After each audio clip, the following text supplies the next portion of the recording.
चूरू में लगातार चर्चाएं चल रही है कि राठौड़ साहब चूरू से चुनाव नहीं लड़ रहे हैं। इसी पर खास मुलाकात के लिए, खास चर्चा के लिए हमारे साथ हैं गौरीशंकर जी मंडावेवाला, जो राष्ट्रीय परिषद के सदस्य रह चुके हैं, पिछले चुनावों में लोकसभा के प्रभारी भी रह चुके हैं। करते हैं चर्चा। जी, राठौड़ साहब की चर्चा चल रही है कि वो चुनाव नहीं लड़ रहे हैं चूरू से, ऐसे में कैसे देखते हैं?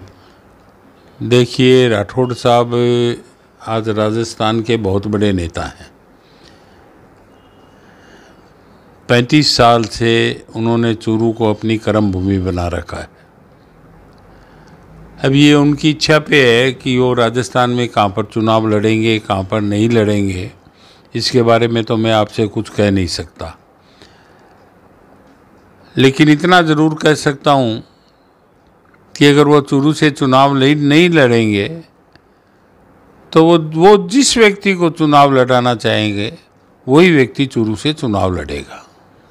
चर्चाएं तो ऐसी भी चल रही है कि अगर राठौड़ साहब चूरू छोड़ते हैं, राजाखेड़ा या विद्याधर नगर, जोटवाड़ा, तारानगर, कई जगह से नाम आ रहे हैं उनके, अगर वो यहाँ से जाते हैं तो आपकी प्रबल दावेदारी मानी जा रही है, क्या कहेंगे?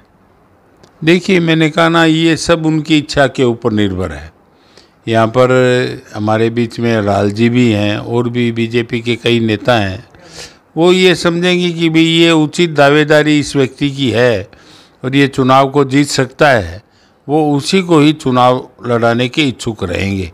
राजेंद्र सिंह जी राठौड़ एक ऐसा व्यक्तित्व है जिसके दिल में अपने कार्यकर्ताओं के प्रति समान भावना है, कोई भेदभाव नहीं है।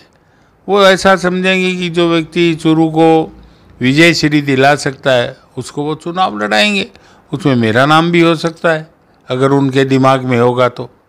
आप भी बड़े पदों पर रहे हैं, नगर परिषद में सभापति रहे हैं, इसके अलावा जो जिलाध्यक्ष भी रह चुके हैं। जो बाजार में जिस तरह की चर्चा आ रही है कि अगर राठौड़ साहब जा रहे हैं, चूरू छोड़ के जाएंगे, तो यहाँ प्रबल दावेदारी आपकी मानी जा रही है, क्या कहेंगे? देखिए, पब्लिक है, ये माप तोल करती रहती है। चुनावी सरगर्मियाँ धीरे धीरे तेज हो रही है तो पब्लिक एक मूल्यांकन करती है कि ये व्यक्ति आएगा तो बहुत बढ़िया रहेगा, ये व्यक्ति आएगा तो ये जीत सकता है।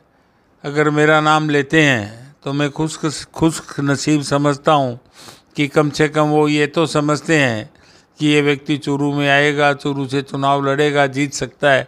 तो मैं अपने आप को खुश नसीब समझता हूँ, भले चुनाव लड़ूँ या नहीं लड़ूँ। तो ये थे हमारे साथ गौरीशंकर जी मंडावेवाला।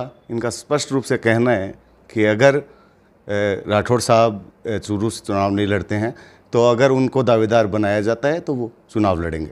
कौशल शर्मा, सच बेधड़क के लिए, चूरू से।